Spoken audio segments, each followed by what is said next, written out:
He kōna I purangi tēnei nā te reo irirangi o Aotearoa. Talofa lava, this is Pacific Waves from RNZ Pacific.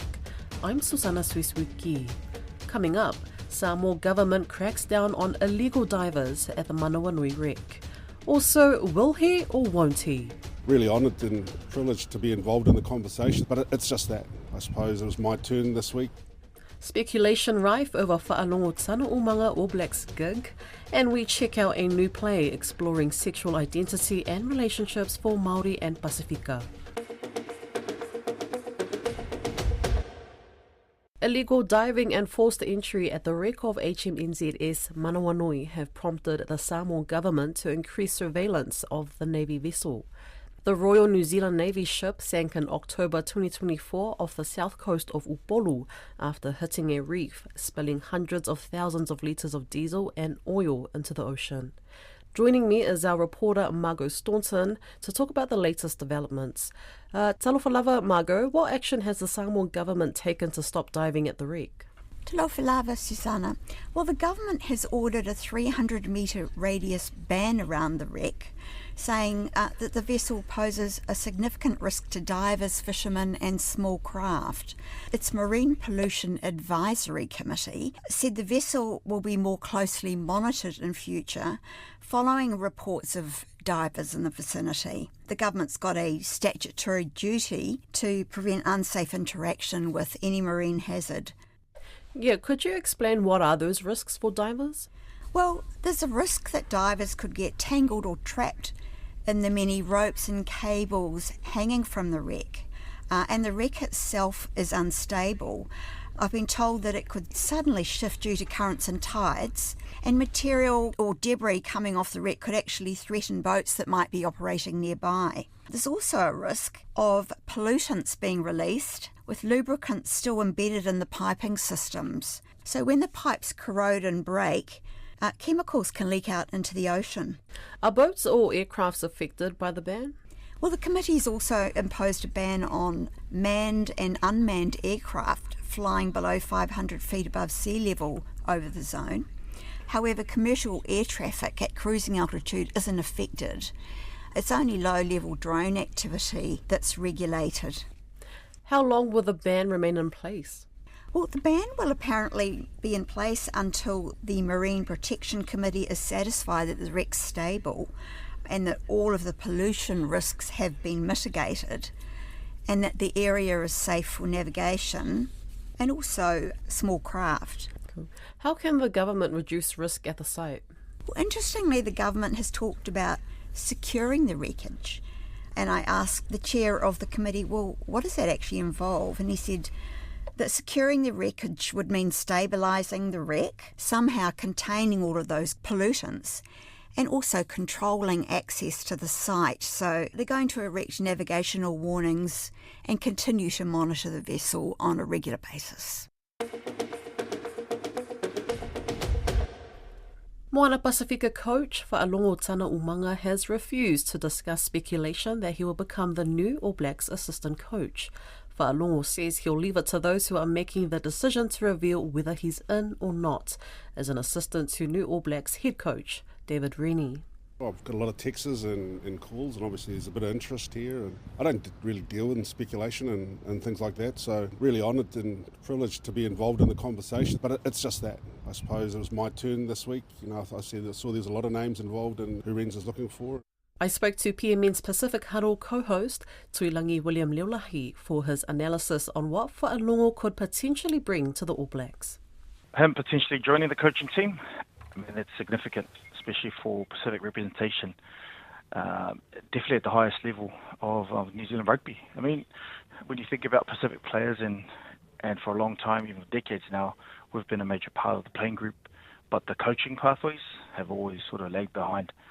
So, yeah, right now, I think for Tana, obviously, potentially joining Dave Rennie, Pacific players have always helped build the legacy of the All Blacks for decades. So seeing someone like Tana Umaga move into the coaching group would be another step in the recognize Pacific leadership in the game.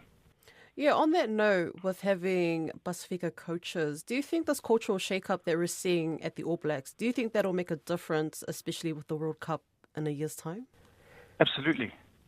100% when you look at, firstly, Tana brings leadership credentials. So he's a former All Blacks captain. He's coaching Moana Pacifica. He's a former Blues head coach. And one thing that he does have right now, which I believe that wasn't in the former regime, was understanding the Pacific player's culture. And see, for me, what I see with him is he understands both elite performance and Pacific identity. So when you look at the makeup of his team, or the team they're about to potentially choose, there's going to be a high percentage of their playing group that's going to be Pacific. And in having someone like him come in with all these credentials is it's going to make a difference like almost immediately. So, yeah, even with the cup around the corner, this isn't a step in the right direction, but it's a short-term contract, and it's very exciting to see how that's going to unfold. What do we know of Rene and Tana Umanga's professional relationship? Have they worked together before? Well, they all come from the same Wellington rugby system, the Lions, back then. And then they've always been closely linked as possibly mates. But from a professional point of view, I know, for example, when Rene was at the Wallabies, Umaga would always be asking for tips and vice versa. So the fact that now Rene is the man that's leading the All Blacks, one of the first names that I knew and I suspected was Tana Umaga or Whaalongo was going to be the next man up in terms of who he wanted. So it just made sense from that perspective that he was going to be the guy. What will it mean for Moana Pacifica if Tana Umaga is confirmed to go over to the All Blacks coaching team? Huge loss. Big, massive gap there once he leaves. Look, I'm not taking away from anybody else that's going to step into the role, but you're talking about Whaalongo or Tana Umaga, and you look at last year's season in terms of Moana Pacifica, that was their best season ever since it's began, and that was obviously because of his ability to lure players. So he lured Ari Sevilla last year. I don't know if any other coach would have done that if it wasn't Whaalongo.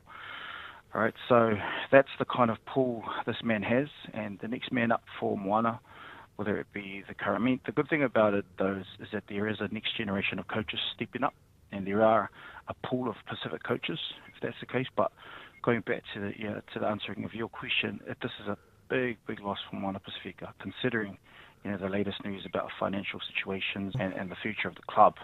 You want something solid, and you want a guy like Tana Umaga to be leading that. So, so that's there's a lot of different aspects of Moana Pacifica that this guy leaving is going to affect. I think this is an exciting time, especially for our Pacific players coming through, to see that in the head coaching job for the ABs for the first time, there's Pacific heritage, but then also too there's another coach. It's a very, for me, humbling, as a Pacific, to be alive to see this happening. There would have been generations before us that could have dreamed of something like this, like the Tifasina, Brian Williams, the Savai Michael Jones. They would have dreamed of this day, and now that it's here, and we're all here to witness that, it's a great thing. So, Pacific players have always been part of the All Black story. Now the next step is ensuring Pacific leadership is part of shaping the future. So, exciting. Exciting. So you're saying that this cultural reform that we're seeing, it's been long overdue. Absolutely. We've contributed. How many Centurions do we have that are Pacific? Like 100 tests for an All Black jersey. I think I could probably name about 4 of them already, right? And so we've contributed a lot. And for now it to be recognised amongst our brothers in the Maori and also the rest of our Kiwis, this is it's unfortunate times that we got here, but we're here now, and we've got probably 16 to 18 months to prove why we need to stay here. So that's the challenge moving forward now. A new play exploring sexuality, identity and relationships in modern Maori and Pacific communities is drawing strong reactions from Auckland audiences. Wet, written by Maori and Pacific playwright Tui Matilau, is currently on stage at Te Pou Theatre. Tiana Hexton has the story. The production revolves around Aroha, a mother navigating life after divorce while secretly writing erotic stories online. Playwright Tui Matelao says while the play began with a simple character idea, it quickly grew into an exploration of rediscovering one's identity. Aroha is our protagonist, played by Bronwyn, and she has restarted writing later in life after leaving her marriage, and she's writing erotic fiction online, and there's a growing number of people who are subscribing to read her work, which leads to the outing of it to her ex-husband, and so that kind of creates challenges for her. She says the story explores the tension between personal expression and the expectations placed on women, especially in more reserved or close-knit communities. The play first gained attention in its development stages, selected for a public reading at the Koanga Festival, and later winning Best Play by a Pacifica playwright at the Adam NZ Play Awards through Playmarket. Matelao says receiving that award was a dream come true. I've kind of been aware of Playmarket since I was like 14, 15 years old. It's just been like this dream come true for like that little teenage girl who took herself off to the library to read plays, to learn how to write a play. Like that's, yeah, that was really beautiful. She says such recognition is a vital encouragement for writers working hard behind the scenes. I think creatives need all the encouragement that they can get to make work. I know as a writer, I'm just kind of sitting by myself, like tap-tapping away on my keyboard, not really knowing if what I'm writing will resonate. So that kind of external validation is really encouraging to like keep trying, to keep taking risks, and to keep, putting yourself out there in your storytelling. Directing the production is Amber Kareen, who is also a co-founder of Te Pou Theatre. She says the play immediately stood out during its early development. We just kind of leapt at it. We were like, this is a great idea. And also we were so impressed by Tui's writing. She's so succinct and funny and evocative in her writing. We're really impressed by the work and then really wanted to be able to put it on. Kareen says the story connected with the audience from the very beginning. Because when we did a reading of it, audiences were just, it's like they were all leaning in to the story. They were laughing and sighing and really appreciating and relating to everything so much. And that was just a reading. Now a full production, those reactions have only grown stronger. So we've got people just cackling with laughter, and I'm sitting at the back and I'm watching people be like so relating to the story. And seeing themselves, seeing the people that they love, their sisters, their brothers, their whānau on stage. It's really exciting. And I think that it's the kind of joy and empowering Maori and Pacific lives, urban lives, that we kind of want to see right now. The production touches on sexuality, a topic that is still taboo in many Pacific communities. Matelao says navigating that tension was a challenge, but she believes creating spaces for those conversations is important.